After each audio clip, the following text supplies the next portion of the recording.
Hey boys and girls, welcome to Art Recycled with Mrs. Hollemeyer. Today I am going to show you how to do coffee cup painting.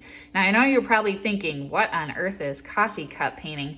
Well, coffee cup painting is the art of making a painting with coffee. And I know you're thinking, what? That black stuff that my mom and dad drink in the morning to wake up? Yep. Coffee has been used to do paintings for actually many, many years. So I'm going to show you two ways to do this project. One way is more for kindergarten and first grade, and the other way is definitely for older kids.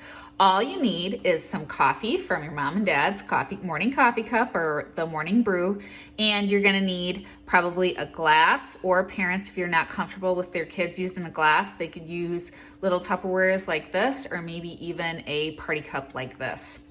So I'm going to show you the first thing that all of you have to do, no matter which way you're doing it, the easier way or the harder way. You're gonna need a white sheet of paper and your cup and your coffee. And I always lay paper behind my white paper because this gets a little drippy, a little messy. So I'm gonna have my coffee right here. Now I'm gonna show you some different ways to do this. You can take this and definitely put your circles that you stamp with the coffee in a pattern, like this one looks like a flower.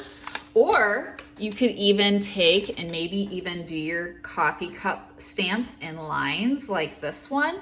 Or you could just stamp it all over, which is about what I'm about to do. So I'm going to take my glass, dip it into the coffee, and I'm going to start to stamp. And every time I want to stamp, I dip it back into the coffee. And so boys and girls, you can see this is going to splash a little. It's going to get a little drippy. That's okay. Art's sometimes about getting messy, and that's the fun part of it, right?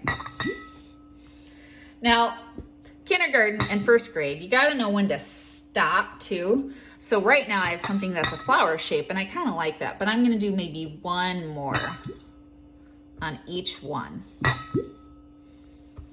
So this part actually does not take very long, and I would say after I'm done going around here, I'm finished. Voila.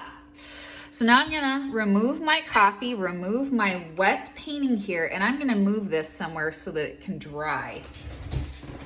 You don't wanna work on it, boys and girls, until that background part is definitely dry. So now I have some dry ones here, and I'm gonna show you some different ways to do this.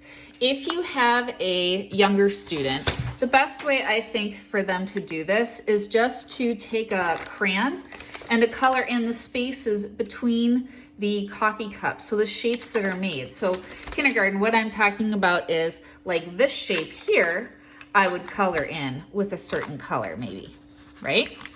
And parents, this is really great fine motor skills for younger kids because these shapes are irregular shapes. They're not, triangles, squares, circles, shapes like that they're used to seeing in math. And so it kind of helps their fine motor skill to figure out the edges of the shape and to fill those shapes all the way in. Typically, this project was done with black paint. So parents, if you have black paint home and you want your kids to dip the cups in black paint and do this and then color in between the shapes, that works really well too. And I would have the kids watercolor between the shapes if I did it with black paint. But again, I know a lot of you don't have paint at home, which is why I'm showing you how to do it this way. So kindergarten and first grade, this is, I think, the best way for you. But again, you can be creative and have it turn out however you want. This is my finished one for my kindergarten and first grade project. And then I just colored the background black. If you are an older student, a really cool way to do this without any color at all is if you take a black marker and you outline, once it's dry, both sides of where that bleed coffee was. So what I'm going to do is I'm going to take one like this. This is the one I was just working on. And let's say I would do this older kids. So I would find where that kind of jagged edge is, and I would start taking my black marker and outlining it. So not just on the inside, and I know some kids get really lost in making this super intricate with all these twists and turns. I'm kind of just making it up. Like I'm kind of seeing where the bumps are from the coffee, but I'm not being too picky about it because if I get too picky about it, that might drive me a little crazy. So as you can see, outlining the inside and the outside shape of the coffee stain. So what you're gonna be left with in the end is something that looks like this. And older kids, if you wanna stop here, this can be a really pretty design all by itself. But if you wanna keep going, what I've seen other kids do is they do patterns on the inside of this. So on this one, I did all warm colors and all cool colors on the outside. Or I've seen kids definitely try to take what they make and they want to turn it into something. So I turned this one into the Olympic rings. The Olympics are supposed to come up this summer. We'll see if that actually happens. So that's basically it, boys and girls. It's a very easy project. I hope that you have fun, experiment, do a couple of them, maybe make more than one, because you never know. You may want to try this in many different ways. Have fun, and I'll see you next time on Art Recycled. Bye.